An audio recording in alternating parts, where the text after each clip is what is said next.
Welcome back to the new vlog. आज के vlog के अंदर हम बात करेंगे जो लोग विज़िट वीज़ा लेके यहाँ पे आ गए हैं उनको बहुत ज़्यादा मुश्किलात पेश आ रही हैं। तो हमेशा मैं पहले यही कहता हूँ, अगर आपके पास जॉब है तो आप किसी भी मुल्क में जाएंगे आपको अच्छी प्रैक्टिस करने का मौका मिलेगा। अगर आपके पास किसी भी मुल्क में जॉब नहीं है ना, तो आपके पास वीज़ा भी है, आपके पास नेशनैलिटी भी है यूके की, यूएसए की, तो आप एक अच्छी लाइफ नहीं गुजार सकते। अच्छी लाइफ के लिए अच्छी जॉब होना ज़रूरी है और बेसिकली प्राइमरली आपके पास पैसे होने ज़रूरी हैं जो कि एक अच्छी जॉब से आ सकते हैं। होता यह है कि कुछ लोग वीज़ा के लिए किसी भी मुल्क चले जाते हैं, वहाँ जाके समझते हैं कि आपकी प्रैक्टिस आसान है। जब तक आप किसी भी लाइसेंस के लिए एलिजिबल नहीं हैं और आप लाइसेंस अप्लाई करके लाइसेंस हासिल नहीं करते हैं तो आपका किसी भी मुल्क में जाने का बहुत ज़्यादा फ़ायदा नहीं होता। आप वहाँ पे कोई ऐसे काम कर सकते हैं जो कि नॉन टेक्निकल है, लेकिन टेक्निकल काम आप नहीं कर सकते। होता ही है कि कुछ मेरे जूनियर्स हैं जो कि आ गए हैं सऊदीया में, कुछ हैं जो दुबई में आ गए हैं। अच्छा, वो कहते ही हैं कि हमें ना डॉक्टर साहब आपने बताया था कि यहाँ पे ऐसे ऐसे क्लिनिक पे हम जाते हैं, वहाँ पे वो हमें इतनी को लिफ्ट नहीं कराते, वो कहते हैं मेल करें। कोई क्लिनिक वाले कहते हैं कि आप हमें सीवी सेंड कर दें, आपने इधर आने का तरीका ही नहीं था, आप उधर ऑनलाइन ही अप्लाई कर दें, हमारे पास जॉब अभी हमने ऐड ही नहीं लगाया, आप क्यों आ गए। इस तरह के डिफरेंट क्वेश्चंस बच्चे मेरे से पूछ रहे हैं। कुछ मेरे दोस्त हैं, कुछ मेरे सीनियर हैं, कुछ जूनियर हैं। मैं हमेशा यही कहता हूँ कि ऐसे कोई भी बंदा जॉब नहीं दे सकता। इवन कि क्लिनिक का मालिक भी अगर उसके पास एक वैकेंसी नहीं है तो वो, आप देखें ना, एक छोटी दुकान पे एक बंदे के पास 3 बंदों की जगह है, वो उसने 2-3 एम्प्लॉय रखे हुए हैं, डिपेंड अपॉन द सेल और उसके पास कितनी क्लाइंट है और उसका कितना काम है। उसने 2-3 बंदे रखे हुए हैं, आप मुझे कह रहे हैं कि यार मुझे भी रखो। भाई उसकी रिक्वायरमेंट ही नहीं है, वो चौथे बंदे के पैसे क्यों उसको दे, उसको ज़रूरत नहीं है। सबसे पहले तो ये देखना चाहिए कि आपकी जिस जगह पे ज़रूरत है आप हमेशा उसी जगह पे जाएं। आप तब बोलें जब आपको बोलने का मौका दिया जाए, तब आप एक अच्छे तरीके से बोलें। अदरवाइज़ आप चुप करके एक जगह साइड पे बैठ रहे हैं। एक अच्छा इंसान वो होता है जो किसी भी महफ़िल में जाता है और उसको सारे कहते हैं कि यार ये तो बड़ा ही कोई ना, इसको समझ ही नहीं है किसी चीज़ की, ये ऐसे चुप चुप करके बैठा हुआ, ये पता नहीं इसको कुछ समझ भी है कि नहीं। लेकिन जब वो बोले तो वो पूरी महफ़िल लूट ले। इस तरह के लोगों की ज़्यादा वर्थ होती है। तो जब तक आपको नहीं कहा जा रहा आप चुप रहें, एक जगह पे बैठे रहें।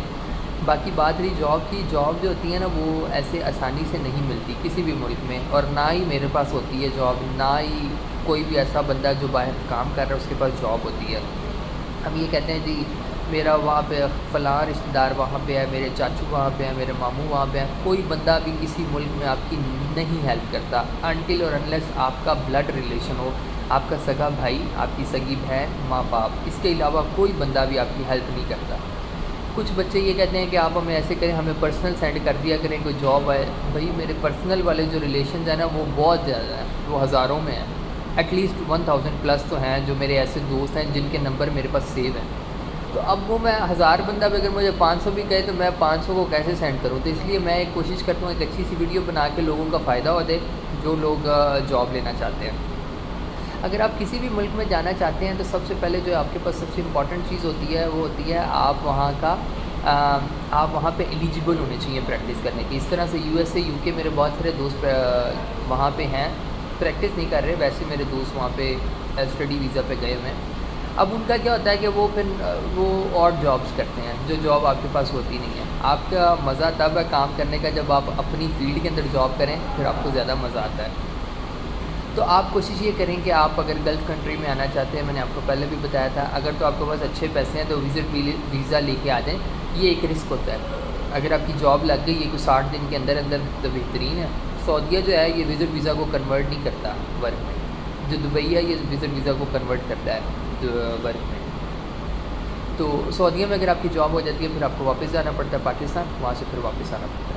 अगर आप यही जॉब कर रहे हैं इधर दुबई में कर रहे हैं तो फिर आपका उसी जगह पे ही कन्वर्ट हो जाता है। वही मैं चिप्स तो भूल ही गया, ये भी खानी थी।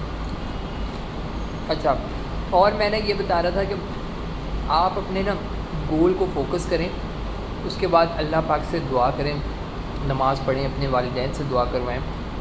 अल्लाह पाक आपके लिए अच्छी राहें खोलेगा आपके जॉब के अंदर। ऐसे रश ना किया करें جی ایک بندے نے کسی کو ایک میل کر دی، میں نے پہلے بھی بتایا تھا ہر بندہ اس کو میل کرنے لگ پڑتا ہے۔ جاب جو ہوتی ہیں وہ بہت مشکل سے ملتی ہیں، پر یہی مین چیز ہوتی ہے۔ ویزا لینا یہ چیزیں آپ کے لیے امپورٹنس کی بات نہیں ہے۔ ہمیشہ آپ یہ دیکھیں، کچھ لوگ، ایک میرا دوست ہے، اس نے میرے سے یہ پوچھا میری شادی ہو رہی ہے ڈینمارک میں، مجھے بتائیں ڈاکٹر صاحب وہ میرے لیے ٹھیک ہے کہ نہیں۔ میں نے اس سے صرف سمپلی یہ کہا ہے کہ آپ یہ دیکھیں آپ جا کے وہاں پہ کیا کریں گے۔ آپ نے ویٹنری کی پریکٹس کرنی ہے، آپ مجھے یہ بتائیں آپ وہاں پہ ایلیجیبل ہیں۔ آپ اس کے ساری تمام لائسنس کی ریکوائرمنٹ دیکھیں، اس کے بعد آپ دیکھیں ایلیجیبلٹی کرائیٹیریا، اس کے بعد دیکھیں آپ کتنی دیر کے بعد آپ وہاں پہ لائسنس حاصل کر سکتے ہیں۔ اگر آپ وہاں پہ اپنی ٹیکنیکل پریکٹس کرتے ہیں، اپنی ویٹنری پریکٹس کرتے ہیں، دس از دا بیسٹ آپشن۔ اگر آپ یہ نہیں کرتے ہیں تو آپ کے سسرال میں آپ کی بستی ہونی ہے، وہ کہیں گے کہ آپ پیسے کما کے نہیں آ رہے ہیں، آپ پاکستان سے اٹھ کے جا رہے ہیں کسی بھی ملک میں، آپ وہاں پہ جاتے ساتھ آپ کو تو سمجھنا پڑے گا 6-8 مہینے، وہ کہیں گے اس بندے کو تو کوئی عقل ہی نہیں ہے، اس بندے کو کوئی سکون ہی نہیں ہے، یہ پتہ نہیں اپنی مرضیاں ہی کری جا رہا ہے۔ تو ایسے نہیں ہوتا۔ اگر آپ کا رشتہ بھی کہیں پہ ہو رہا ہے تو کوشش یہ کریں کہ جس ملک میں بھی آپ نے جانا ہے اس کی آپ ساری تمام ریکوائرمنٹس دیکھیں، اس کے بعد آپ وہاں پہ جانے کی کوشش کریں۔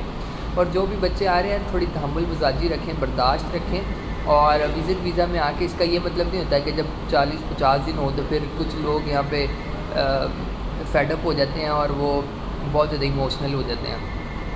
یہ زندگی کا ایک حصہ ہوتا ہے، کسی نے آگے بڑھ جانا ہوتا ہے، کسی نے پیچھے رہ جانا ہوتا ہے، لیکن اللہ پاک ہر انسان کو اس کی محنت کا جو پھل ہے نا وہ ضرور دیتا ہے۔